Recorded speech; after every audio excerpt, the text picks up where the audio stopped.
మన VVIT university, absolute discipline, absolute education.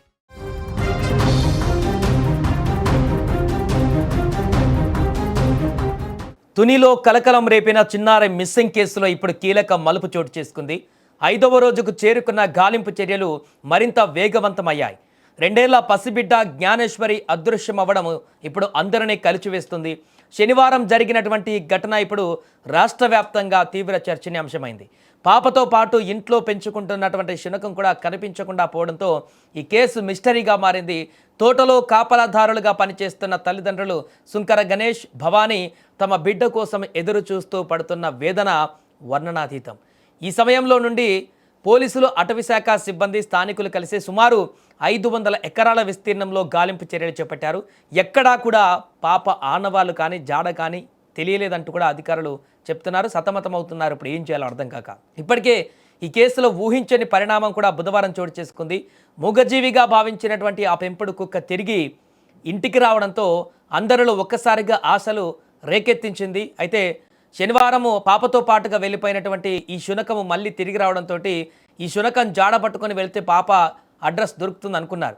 కానీ ఎలాంటి ప్రయోజనం లేకుండా పోయింది. అండ్ ఆ శునకం ఒంటిపైన చిన్న చిన్న గాయాలు ఉన్నట్లుగా గుర్తించారు. ఇంట్లోకి రాగానే పాప తల్లి చున్నీని నోటితో లాగుతూ కొండవైపు పరుగులు తీస్తూ అది చూపిస్తున్న సంజ్ఞలు అందరినీ ఆశ్చర్యాన్ని కలిగిస్తున్నాయి. ఆ మూగజీవి చిన్నారి ఆచూకీకి దారి చూపుతోందని పోలీసులు బలంగా నమ్ముతున్నారు.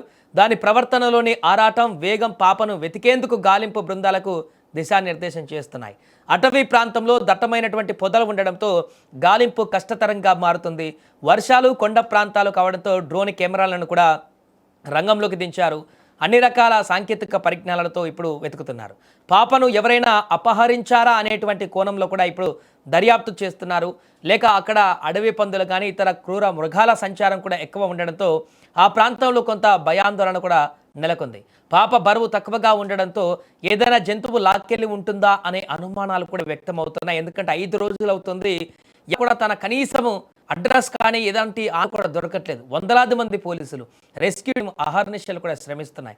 ఆ క్షేమంగా తిరిగి రావాలని గ్రామస్తులు కోరుకుంటున్నారు. పోలీసుల బృందాలు ఆ కుక్కను ఆధారం చేసుకొని కొండపైకి దూసుకు వెళ్తున్నారు. అయితే ఏ క్షణమైనా ఒక మంచి వార్త వినాలని అందరూ వేచి చూస్తున్నారు.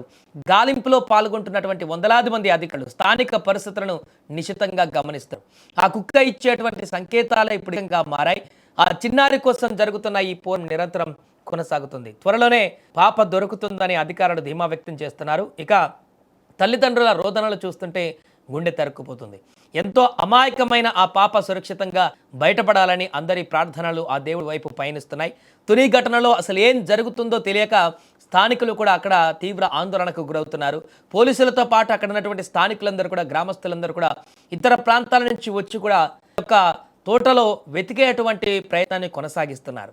సో ఇప్పటికే దొరికినటువంటి అనేక ఆధారాల చేత పాప ఎక్కడికి వెళ్ళుంటుంది అనేటువంటి కోణంలో కూడా దర్యాప్తు చేస్తున్నారు. పూర్తిగా ఈ అంశము పెద్ద చర్చనీయాంశంగా మారింది. 5 రోజులు అవుతుంది. ఆ పాప కనీసం 5 రోజుల నుంచి అంటే ఎవరైనా కిడ్నాప్ చేశారా, లేకుంటే అక్కడే ఎక్కడైనా తోటలలో ఇరుక్కుపోయిందా, ఇరుక్కుపోతే 5 రోజుల నుంచి తనకు తిండి తిప్పలు లేకుండా పాప ఎలా ఉంది, అక్కడ కనీసం అరుపులు కూడా, సౌండ్స్ కూడా వినపడినటువంటి పరిస్థితి ఉందంటే ఏదైనా జరగరానిది ఏమైనా జరిగిందా అనేటువంటి ఒక భయాందోళన కూడా కలుగుతుంది. ఏదేమైనా 2 ఏళ్ల పాప కోసం జరుగుతున్నటువంటి గాలింపు ఇంకా ఉత్కంఠగా భరితంగా మారింది. ఎలాంటి ఆధారాలు లభించకపోవడంతో పాప ఎక్కడ ఉందో తెలియక క్షణక్షణ టెన్షన్గా మారింది అక్కడి వాతావరణం.